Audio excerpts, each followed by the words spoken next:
নানা যান, সবাই নিচে আয়েন, দেখেন কেডা আইছে। কত বড় ফাউল, ওখানে দাঁড়িয়ে ও চিৎকার চেঁচামেচি করছে। এই, কি ব্যাপারটা কি? তুই ষাঁড়ের মতো চিল্লাচ্ছিস কেন? কি হয়েছে দেখতেছেন না? দেখেন কেডা আইছে। কি হলো, তুমি এখনো যাও নাই? তোমাকে না বললাম ভেতরে যাও। আমি বাইকটা পার্ক করে। আসসালামু আলাইকুম। আপনি নিশ্চয়ই মামা। আপনার ব্যাপারে অনেক কিছু বলেছে ও। আর আপনি মামি। বাহ, বেশ মিষ্টি দেখতে তো আপনি। আর যদি ভুল না করি আপনি ছোট খালা আর খালু।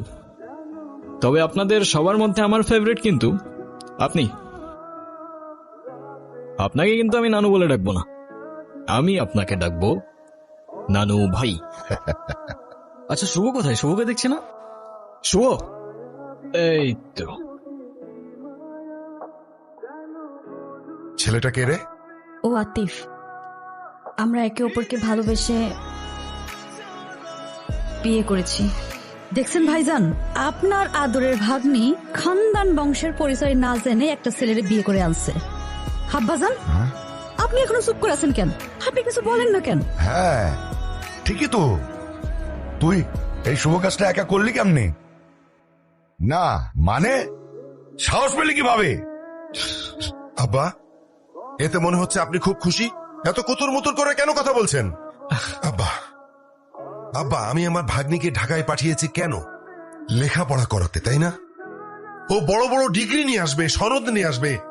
ও কি এনেছে? হ্যাঁ এনেছে, একটা কিছু তো এনেছে। ও বাড়িতে একটা বনশিয়াল নিয়ে এসেছে। ছে, তুমি কিছু মনে করো না, আমার ছেলেটা ওর মায়ের মতো একটু বেশি রাগি, তাই মাঝে মধ্যে ওরে আমি হাফ পাগল বলি। দেখলেই বোঝা যায়। আয় নাচ জামাই রে, উপরে আয়। চলো চলো। কি? আসসালামু আলাইকুম। ওয়ালাইকুম আসসালাম।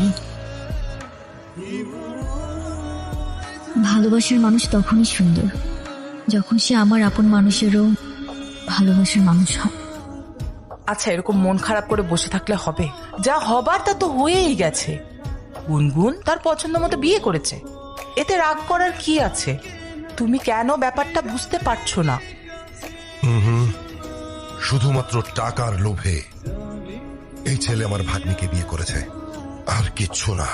বুঝছো, আজ কিন্তু আমাদের নাতনিটা নতুন জীবন শুরু করলো। তোমার কত ইচ্ছে ছিল এই দিনটা দেখা।